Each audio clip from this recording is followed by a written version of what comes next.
રાજકોટ ભારતીય જનતા પાર્ટીના અમારા કોર્પોરેટર શ્રી નેહલભાઈ શુક્લ ખૂબ સિનિયર કોર્પોરેટર છે.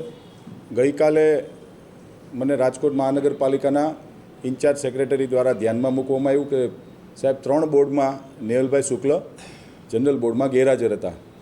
એટલે આખો ઇસ્યુ મેં બોર્ડનો એની પાસેથી મેં નોટબુક ચોપડો જે સહી કરતા હોય મંગાવ્યું.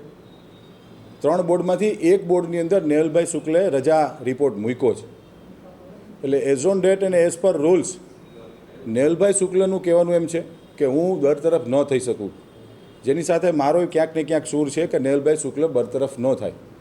પરંતુ સેક્રેટરી શ્રી સાથે મારી જે વાતચીત થઈ મુજબ BPMC એક્ટ અને ધ GPMC એક્ટ મુજબ રજા રિપોર્ટ મૂક્યા બાદ પણ એમનું કહેવાનું એમ છે કે ભાઈ 3 વખત ગેરહાજર રહીએ તો આપણે અમારી ફરજની જે કાર્યવાહી કરવી પડે. આ કાયદાકીય અને ટેકનિકલી મુદ્દો છે. નેહલભાઈ શુક્લની સાથે ભારતીય જનતા પાર્ટીના સૌ કોર્પોરેટરો, સૌ સંગઠન અમે નેહલભાઈની સાથે છીએ. અને નેહલભાઈ અમારા સિનિયર કોર્પોરેટર છે અને એમનું પરિવાર ખાસ કરીને એ ભારતીય જનતા પાર્ટીનું બહુ વર્ષો જૂનું પક્ષ માટે સેવા કરતું આવ્યું છે. પરંતુ આ ટેકનિકલ મુદ્દો છે એટલે હવે હું મહાનગરપાલિકાની કાયદા શાખાને અને સેક્રેટરી બ્રાન્ચને મારી બજેટની બેઠક પૂરી થઈ ગયા બાદ બોલાવવાનો છું અને શું નિર્ણય થાય છે એ મિત્રો આપ સૌને હું જણાવીશ. પરંતુ આવું ભૂતકાળમાં પણ બન્યું છે. પણ ટેકનિકલી જોવા જઈએ તો એક બેઠકની અંદર નેહલભાઈ શુક્લે રજા રિપોર્ટ મૂક્યો છે.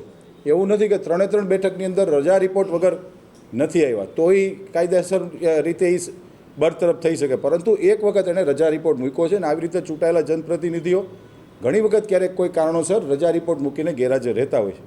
શું વિષય છે એ હવે કાયદાકીય વિષય છે. હું મારી કાયદા શાખાને માર્ગદર્શન લઈને જરૂરથી આપને જણાવીશ. મને નોલેજ છે અને મને જ્યાં સુધી ખ્યાલ છે ત્યાં સુધી એણે રજા રિપોર્ટ નહોતો મૂક્યો.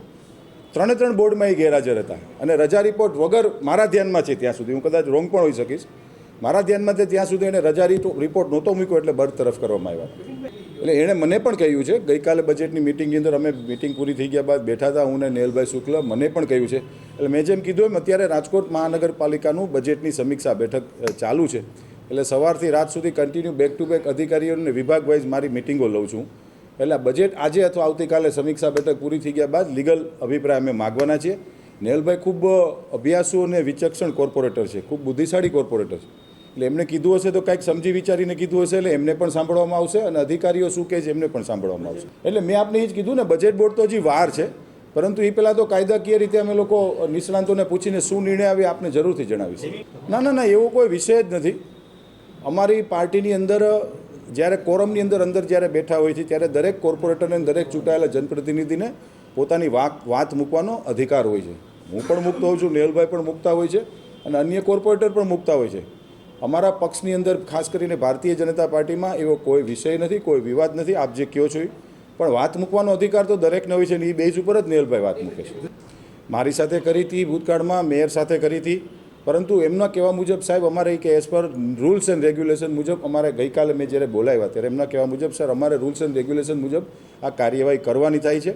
એટલે એમને એની કાર્યવાહી કરી છે. અમારા પક્ષ તરફથી અમે અમારી કાર્યવાહી કરવા જઈ રહ્યા છીએ. બિલકુલ ન ઈચ્છે હું નહીં, આખી અમારી પક્ષ ન હોય છે. અને કોઈ પણ કોર્પોરેટર રાજનીતિની અંદર કોઈ પણ રાજકીય પક્ષનો કોર્પોરેટર બરતરફ ન થવો જોઈએ બહુ મારું સ્પષ્ટ માનવું છે. દરેકને કાયદાકીય રીતે લડવાનો અધિકાર છે. એ મુજબ માનીએ નેહલભાઈ શુક્લ હોય કે કોઈ પણ કોર્પોરેટર હોય. આ 5 વર્ષમાં આવી પહેલી ઘટના બની છે.